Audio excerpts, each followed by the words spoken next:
Radio Taïwan International, les joies de l'éco-construction. Bonjour à toutes et à tous, j'espère que vous avez passé un très bel été. De mon côté, je suis allée au mois d'août dans la région de Taidong, ainsi qu'à Jiayi pour faire le plein de reportages que je diffuserai prochainement. J'ai aussi participé à un atelier à Xizhou, dans le comté de Zhanghua, et c'est de cela dont je vais vous parler aujourd'hui.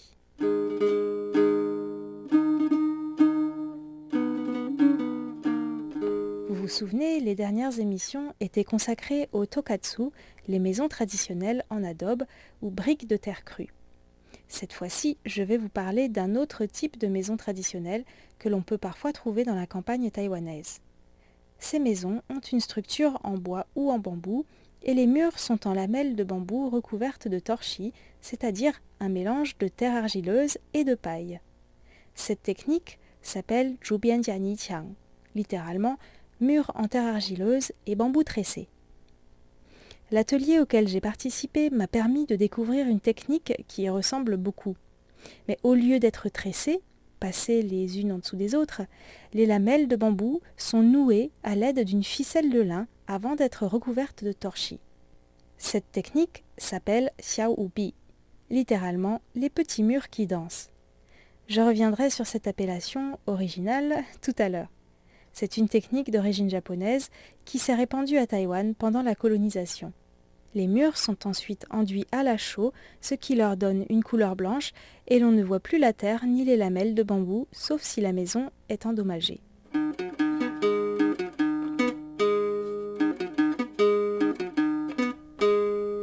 Cet atelier, soutenu par le ministère taïwanais de la Culture, a accueilli une dizaine de participants de tous âges et d'horizons variés. Étudiante en architecture, menuisier, potière, membre d'une coopérative de construction de maisons en bois, passionné d'autoconstruction en quête d'autonomie, amoureux des vieilles maisons, etc. L'artisan formateur était M. Wu Jiaxian. Il est de la nouvelle génération et partagera son parcours et ses réflexions avec vous la semaine prochaine.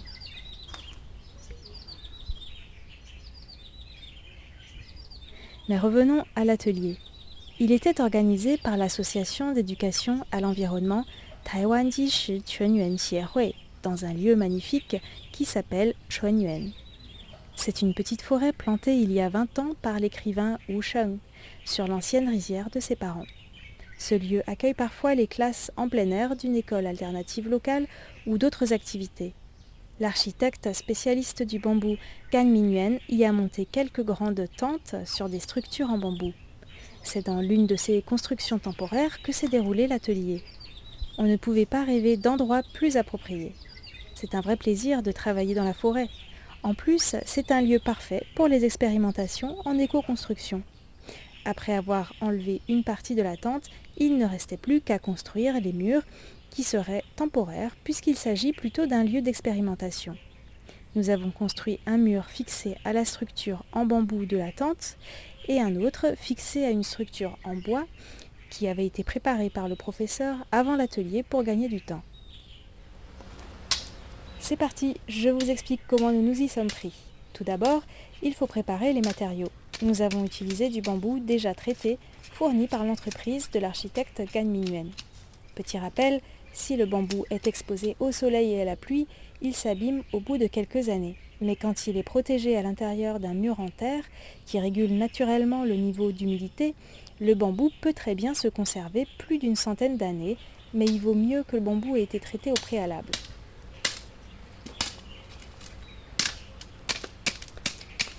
Nous avons fendu les bambous avec un fendoir, oui, ça existe, et c'est très utile. Ça ne demande pas trop d'efforts pour fendre le bambou dans le sens de la longueur en plusieurs lamelles. Ensuite, on noue les lamelles entre elles avec une ficelle de lin pour faire une grille ou une sorte d'ossature qui viendra accueillir la terre. Explication de M. Wu Jiaxian.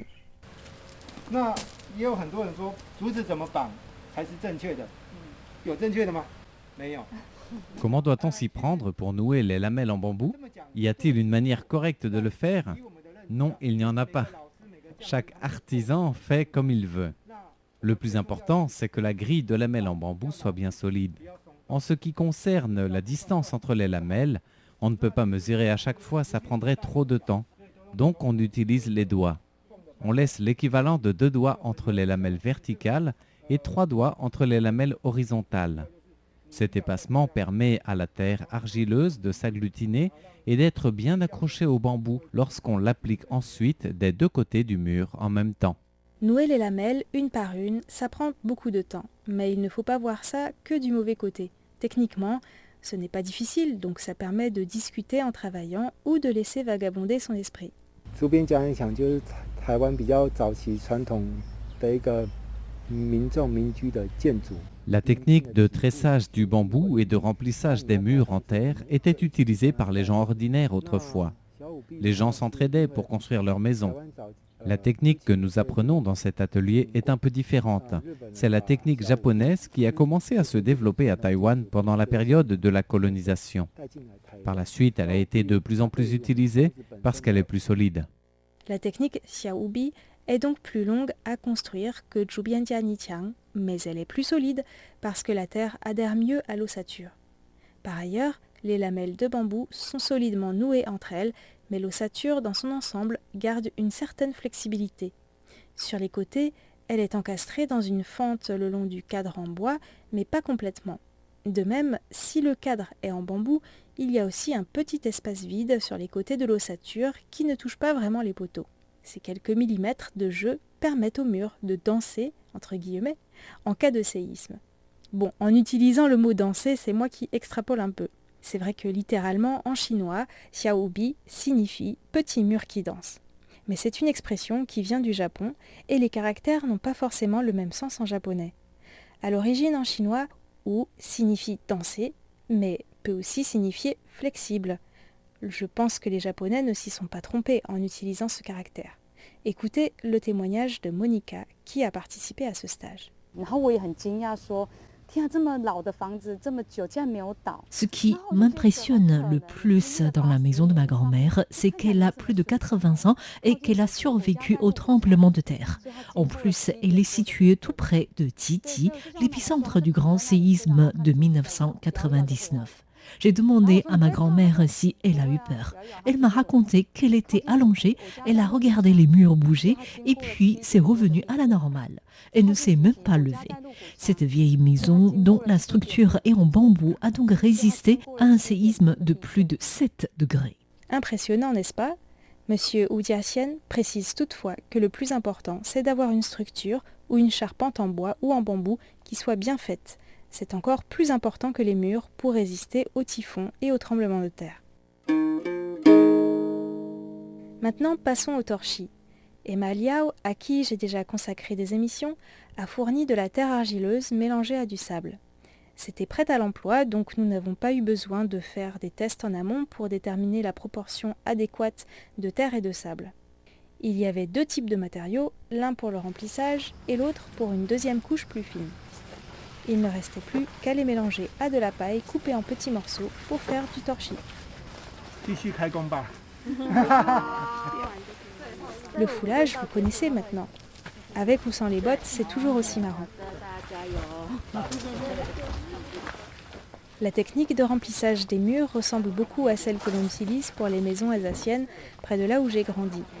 Il faut une personne de chaque côté du mur pour appliquer en même temps le torchis dans le palançon, c'est-à-dire dans les fines lamelles de bois qui forment l'ossature d'un remplissage en torchis des maisons à colombage.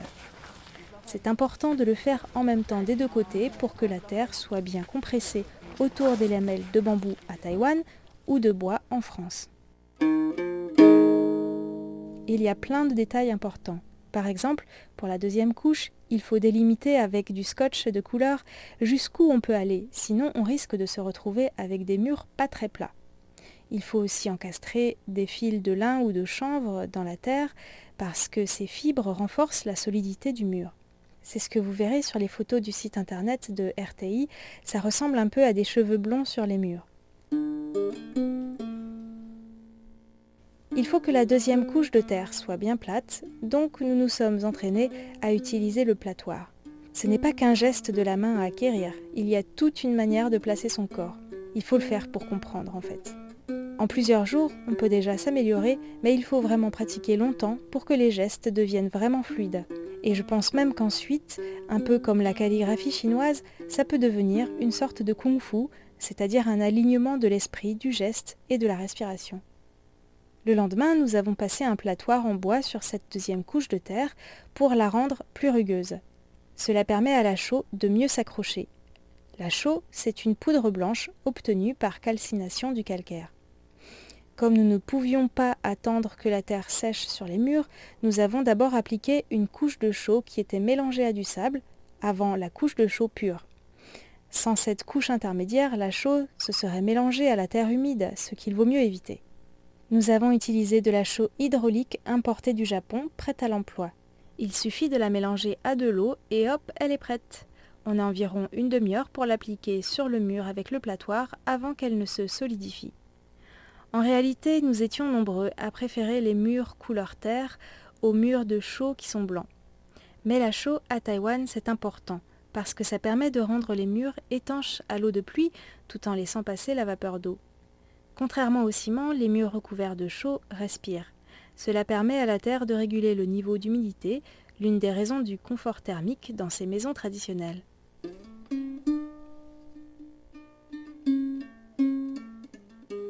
Les participants à l'atelier étaient très satisfaits. C'est rare de pouvoir s'entraîner dans un lieu d'expérimentation et que les artisans acceptent de transmettre leur savoir-faire à des gens qui ont peu d'expérience. Les participants ont aussi appris à construire un four en terre très basique qui ressemblait d'ailleurs à Totoro, et M. Oudiassian a bricolé une table en bambou et en terre pour montrer que la terre ne s'utilise pas que pour les murs. Il suffit d'être créatif. Je vous laisse découvrir tout ça sur les photos. Le dernier soir, nous avons eu droit à un très beau coucher de soleil avec un jeu d'ombre sur l'ossature en bambou et sur les murs. C'était poétique. Ah tiens, je voulais justement vous dire qu'un recueil de poèmes de Wu Sheng a été traduit récemment en français. Grand-mère n'est pas poète. C'est le nom de ce livre que je vous conseille vivement si vous voulez goûter aux joies simples de la vie campagnarde. En attendant, je vous donne rendez-vous mardi prochain pour découvrir l'interview de l'animateur de cet atelier, M. Oudiassian, et de son assistant. Mardi prochain, nous donnerons donc la parole aux artisans. À la semaine prochaine!